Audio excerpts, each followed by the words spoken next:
Olá, meus irmãos, graça e paz. Que bom estarmos juntos aqui nesse dia, nessa hora. Sabe lá que dia e hora que você está comigo nesse estudo bíblico, seguindo o nosso circuito bíblico.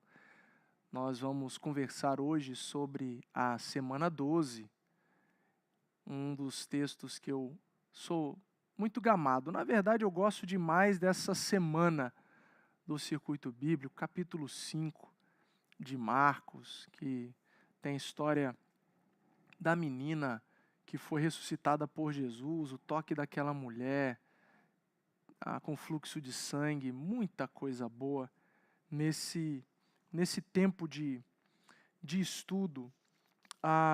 E eu hoje queria conversar com vocês sobre uma história que chama muito a minha atenção, especialmente pelo fato de Jesus proibir um cara de segui-lo por onde ele ia.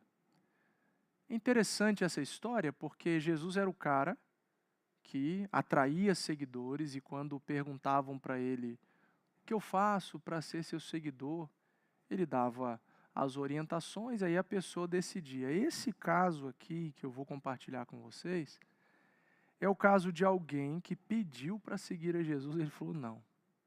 Só que, obviamente, não é simplesmente alguma coisa solta. Esse pedido de Jesus tem propósito. Então eu queria ler com vocês, tenho certeza que o Espírito Santo de Deus vai nos conduzir nesse tempo aqui para a sua glória e para que a sua palavra alcance o seu coração, te transforme e também ao meu. Capítulo 5 de Marcos, a partir do versículo 1 fala o seguinte: Eles atravessaram o mar e foram para a região dos Gerazenos. Quando Jesus desembarcou, um homem com um espírito imundo veio dos sepulcros ao seu encontro. Esse homem vivia nos sepulcros.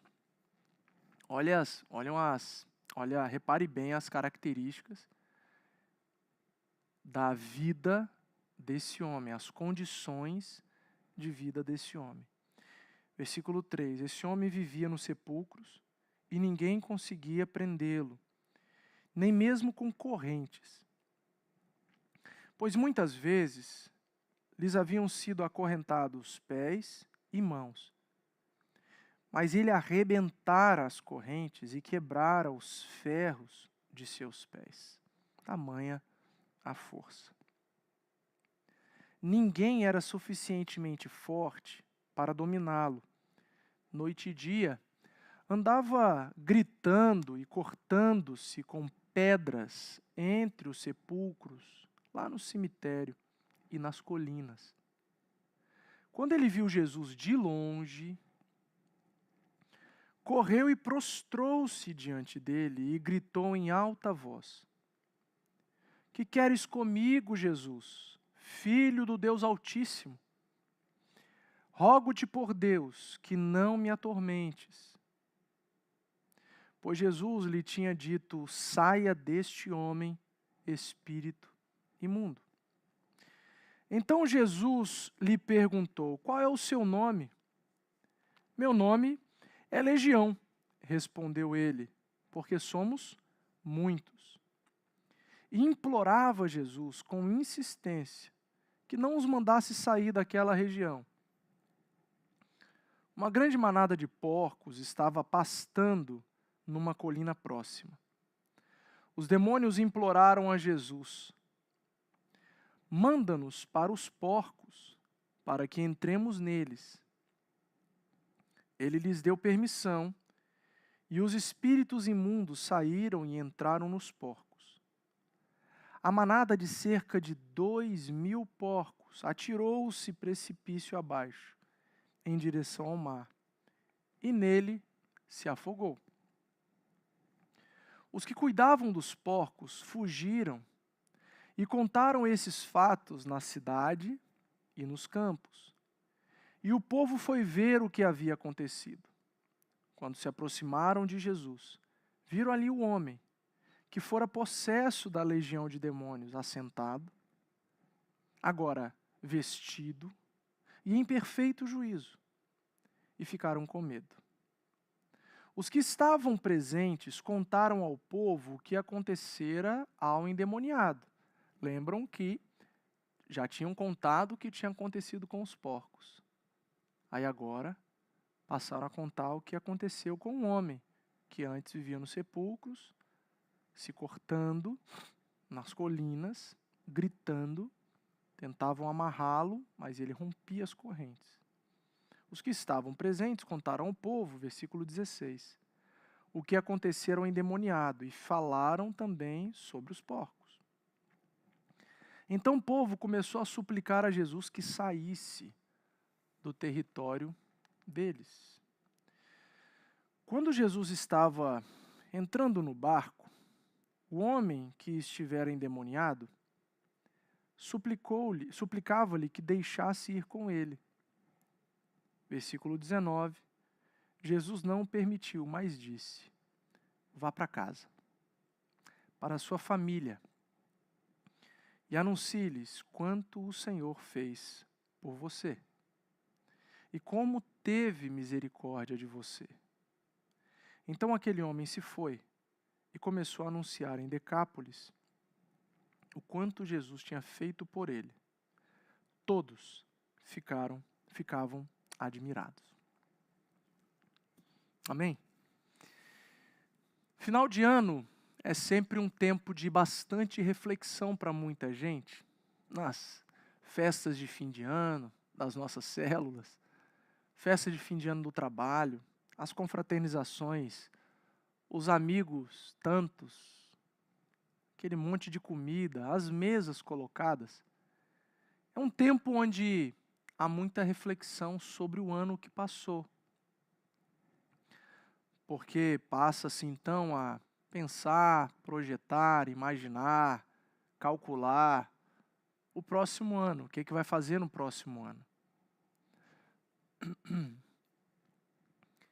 Talvez seja um tempo também muito importante para você e eu passarmos a pensar sistematicamente, intencionalmente, o que é que Jesus fez por mim e por você em 2024. Mas o meu desejo para você e a minha oração com essa conversa de hoje não é simplesmente você dizer, se não fosse o Senhor eu não estaria aqui. Tá bom, mas o que isso significa na prática? O que Jesus fez por você nesse ano?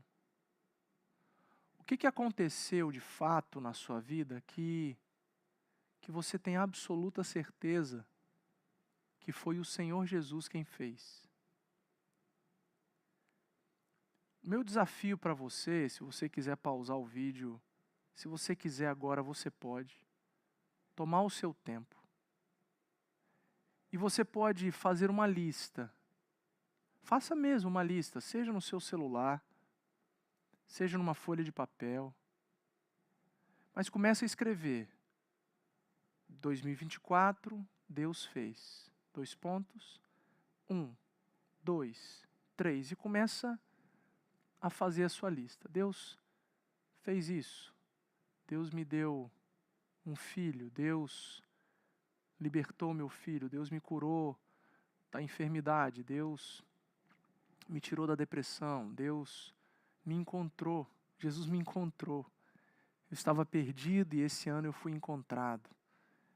Eu cresci em Deus, na palavra. Eu li a palavra, a Bíblia, como eu nunca tinha lido antes. Jesus fez por mim, me deu interesse pela Bíblia, me deu interesse pela oração. Jesus fez por mim, eu jejuei pela primeira vez. Escreve, faz uma lista do que Jesus fez por você e para você em 2024. Feita a lista, tomado o seu tempo para poder pensar quero convidar você agora a orar a Deus, agradecendo por tudo o que Ele fez, falando da sua lista.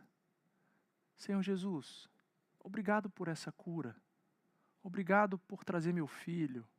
Obrigado pelo conforto, pelo consolo. Obrigado pelo trabalho que o Senhor me deu nesse ano. Obrigado pela promoção que o Senhor me deu. Obrigado pela empresa que eu consegui abrir. Obrigado por ter ampliado a minha empresa. Obrigado. Aí você começa a agradecer a Deus. Pode ser de olho aberto, olhando para a sua lista, um por um, agradecendo ponto por ponto aquilo que o Senhor Jesus fez. Faça isso, em nome de Jesus. Afinal, precisamos contar as bênçãos que o Senhor tem feito.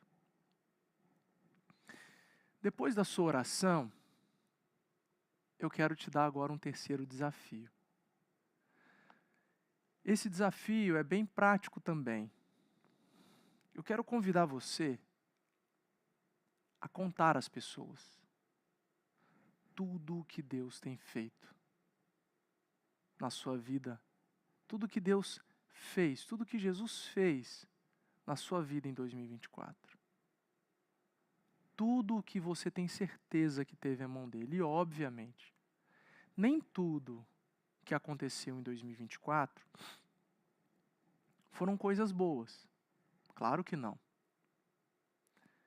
Mas, inclusive nas coisas que não foram agradáveis em determinados momentos desse ano, eu tenho certeza que a mão de Deus estava ali, que Jesus estava ali me conduzindo, inclusive me conduzindo através daquele lugar difícil. E você não vai contar para as pessoas inventar nada. Você só vai contar aquilo que Ele fez por você. Por que eu estou te desafiando a isso? Porque foi exatamente isso que a gente leu em Marcos 5. Havia um homem que tinha uma condição deplorável, uma condição horrorosa. Esse homem estava sendo oprimido por milhares de demônios, uma legião de demônios, muitos demônios. E esses demônios dominavam esse homem, a ponto dele não ser mais ele estava completamente dominado e não vivia mais como um ser social. Ele vivia nos cemitérios, nas colinas. Ele se cortava, ele se machucava, ele gritava como um animal. Essa era a condição daquele homem. Aquele homem não vivia. Aquele homem, por algum motivo, por alguma razão, o diabo o dominou. E o dominava de tal maneira que ele não tinha mais controle sobre ele. Esse homem não tinha esperança. Ele não tinha perspectiva, até porque ele não conseguia raciocinar sobre perspectiva, sobre planos, sobre futuro, sobre nada. Ele vivia como um bicho. Tal era o nível de dominação que o diabo tinha sobre a sua vida. Porém, ele teve um encontro inesperado. O encontro inesperado foi com a pessoa de Jesus Cristo. No versículo 6, diz que Jesus ia passando por onde ele estava. E os demônios viram Jesus de longe. E devido ao tamanho da soberania e autoridade de Jesus, de longe vendo o Criador de todas as coisas, os demônios começaram a primeiro reconhecer o senhorio e a autoridade do Cristo. Da boca dos demônios foi dito: "Que queres comigo, Jesus, Filho do Deus Altíssimo?" Perceba uma coisa. Até mesmo os demônios podem reconhecer com a sua própria boca a autoridade de Jesus. Então, reconhecer a autoridade de Jesus não faz da pessoa um crente. Reconhecer quem Jesus é com a boca, nossa, ele é o Filho de Deus. Os demônios também fazem.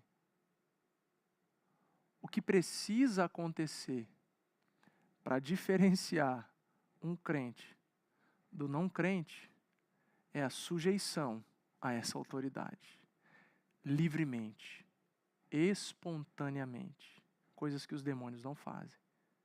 Eles se submetem porque eles têm que se submeter diante da autoridade do Senhor. Jesus manda e eles saem. Jesus chega e eles tremem. O que Jesus espera dos seus filhos não é só que com a nossa boca a gente diga: Jesus, você é o Filho de Deus. Não. É que diante desse reconhecimento de quem Ele é, a gente se sujeite a Ele. Na verdade, a vida do crente é uma vida de intensa e constante sujeição à autoridade do Filho de Deus. E não é uma constante falação de quem Ele é. Porque de muito falar, as pessoas, muitas delas, não estão vivendo. Não é de muito falar que as pessoas são transformadas, é de muito viver. Os demônios disseram: que queres comigo, Jesus, Filho do Deus Altíssimo? Então eles primeiro reconheceram quem é Jesus e depois começam a implorar para que não saíssem dali. Jesus tem um breve diálogo com a legião de demônios. Eles insistem para não saírem da região. Eles sugerem a manada de porcos para eles poderem ir para eles e entrarem nos porcos. E Jesus, porque tem autoridade sobre porcos, seres humanos, demônios, anjos e tudo, ele dá permissão. Perceba agora. Os demônios foram para os porcos. 2.000 porcos, aproximadamente. Todos eles se precipitaram de um penhasco e morreram afogados. Beleza. As pessoas, os cuidadores dos porcos, as pessoas que estavam em volta e viram o que aconteceu, elas saíram contando na cidade, nos campos, o que havia acontecido com os porcos. Porque na vida, deixa eu te dizer uma coisa muito importante. Até hoje, infelizmente, muitas pessoas dão muito mais valor aos porcos, que são animais imundos, nessa época, nesse tempo, considerados até hoje pelos judeus como animais imundos, por causa da lei. As pessoas valorizam muito mais os porcos do que os seres humanos.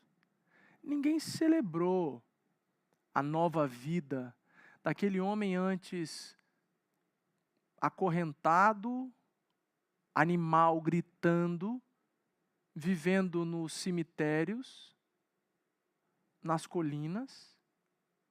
Ninguém valorizou que ele estava vestido, sentado, em perfeito juízo.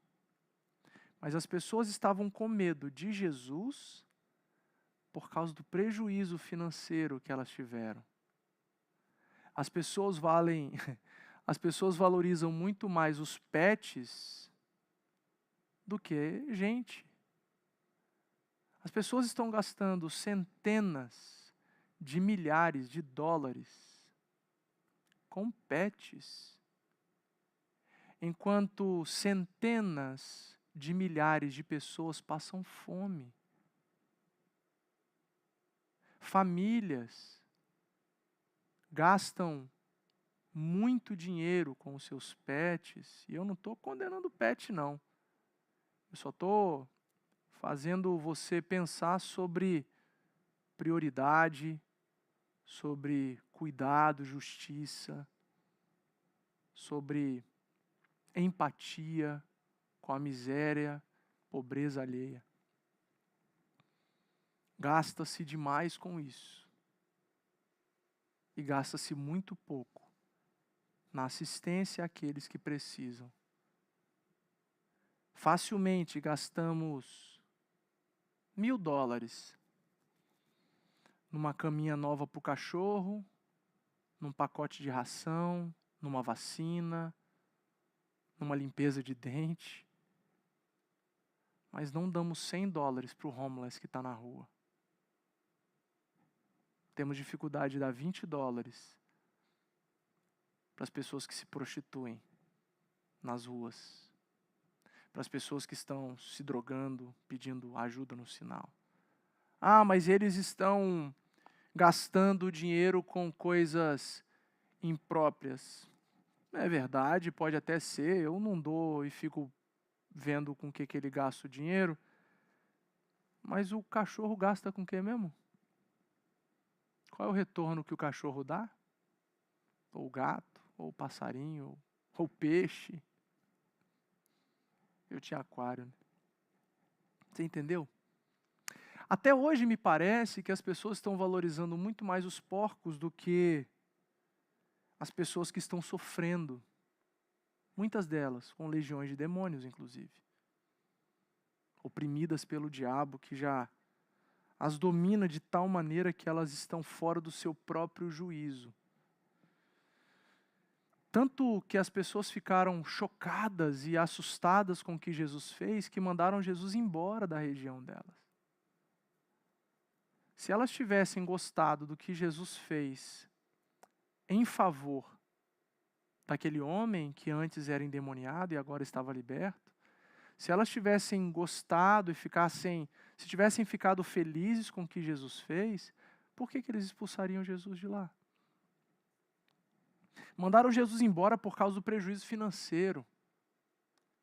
Afinal, entre Jesus e o dinheiro, eu fico com o dinheiro. Foram o que eles disseram. E muita gente está falando a mesma coisa hoje. Entre buscar a Deus e ter um carro novo, eu fico com um carro novo. Entre buscar a Deus e ter a minha promoção, eu fico com a minha promoção. Entre buscar a Deus e crescer, entre buscar a Deus e crescer na minha carreira, eu fico no crescimento da minha carreira. As pessoas estão fazendo suas escolhas diariamente. Eu queria perguntar quais são as suas. Quais escolhas que você tem feito quando Jesus passa no seu caminho e você tem um encontro com Ele? Então chega esse momento emblemático aqui do versículo 18, onde Jesus simplesmente aceita sair dali. Ele entra no barco para sair, o homem que antes estivera endemoniado pede para ele ir com ele. Jesus fala, não, você não vai. Só que Jesus não permite por um grande motivo.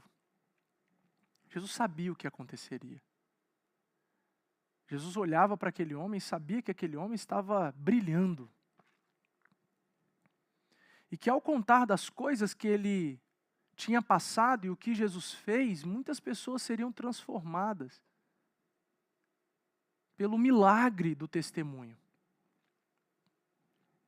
Pelo milagre de abrir a boca e contar aquilo que Jesus fez. Então a primeira coisa que Jesus fala depois do não vem comigo, é vai para casa.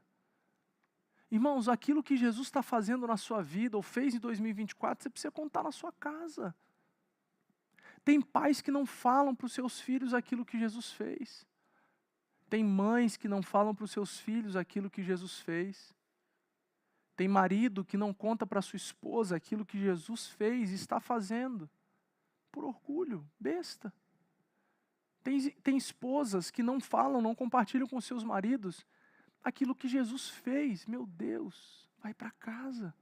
Tem filhos que não contam para os seus pais aquilo que Jesus fez.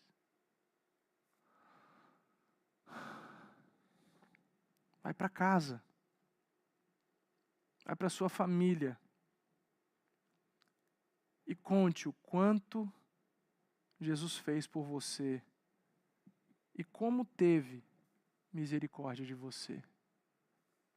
O primeiro lugar que nós precisamos ir quando recebemos algo de Deus, o primeiro lugar que nós precisamos compartilhar é com os nossos primeiros. Conte para eles aquilo que Jesus fez. É interessante porque quando a gente conta alguma coisa na nossa casa, o ouvido nunca é passivo, porque eles nos conhecem, né? Na nossa casa a gente talvez até seja questionado sobre aquilo que a gente está dizendo. Talvez façam até perguntas que os nossos amigos não farão, os nossos desconhecidos não farão. Então vai para casa e enfrenta isso, porque lá fora vai ser muito pior. Enfrenta a sua família que te conhece, ouça as perguntas. Veja os julgamentos. Veja as frases que serão soltas lá. Mas conte para sua casa aquilo que Jesus fez para sua família e o quanto que Jesus foi misericordioso com você nesse ano. O primeiro lugar que vamos é para casa, para nossa família. Mas a gente não para ali. O não seguir Jesus no barco daquele homem fez com que ele voltasse para casa, para sua família e contasse o quanto que Jesus foi bom. O que ele fez? E a misericórdia. Mas no versículo 20 fala, e aquele homem foi e começou a anunciar em Decápolis o quanto Jesus tinha feito por ele. Todos ficaram admirados. Aqui é outra esfera. Porque ele já saiu de dentro da sua casa e da sua família, porque aquele homem não se continha mais, porque ele estava borbulhando. Aquele homem estava preso, gente. Ei, aquele homem vivia aprisionado por Satanás. Aquele homem estava sofrendo, aquele homem estava fora de si, aquele homem se machucava, aquele homem estava vivendo no cemitério. Aquele homem não tinha esperança, agora ele tinha vida. Ele estava vestido, sentado em perfeito juízo ao lado do Criador. Aquele homem não tinha outra coisa para pensar e fazer a não ser gritar para o mundo aquilo que Jesus fez. E ele contou para sua família, para sua casa. Mas ele foi para as cidades e começou a gritar. Decápolis não é apenas uma cidade, mas é um conjunto de 10 cidades. Que ele foi em uma, em outra, em outra, em outra. Em toda a região das 10 cidades, aquele homem anunciou o quanto que Jesus era bom e o que ele tinha feito por ele. O que Jesus tinha feito por aquele homem era grande demais, ele não podia ficar com aquilo só para ele. Então ele contou, ele saía pela cidade dizendo, olha, eu vivia nos sepulcros, eu vivia nas colinas, eu me machucava, as pessoas tentavam me acorrentar e eu saía das correntes, porque era oprimido por uma legião de demônios, mas o Senhor Jesus me encontrou. Ele não preferiu 2.000 porcos, ele preferiu a mim. Entre 2.000 porcos, um prejuízo financeiro enorme, e ele me amou e escolheu me amar. Ele escolheu me libertar e ele saiu contando para todo mundo. O resultado é que todas as pessoas que ouviram o seu testemunho ficaram admirados. O meu desafio para você é, além de listar, orar, sobre o que Jesus fez por você nesse ano, obviamente, sobre tudo que Jesus tem feito na sua vida, é que você compartilhe, primeiro na sua casa. na sua família e depois nas cidades. Não se contenha, não se cale, a não ser que você não tenha o que dizer. Nesse sentido, os tímidos não herdarão o reino dos céus. Não é tímido de uma pessoa mais introspectiva, não é isso. É o tímido daquele que não tem coragem de partilhar do quanto o Senhor é bom. O meu desafio para você nesse fim de ano é que você pense, mas não fique só pensando, que você fale. Pessoas precisam ouvir aquilo que Jesus está fazendo na sua vida, sem arrogância. Mas é sobre Ele, sobre o que Ele faz e a bondade dEle sobre você, para que elas também tenham esperança e sejam libertas. Que Deus te abençoe, em nome de Jesus.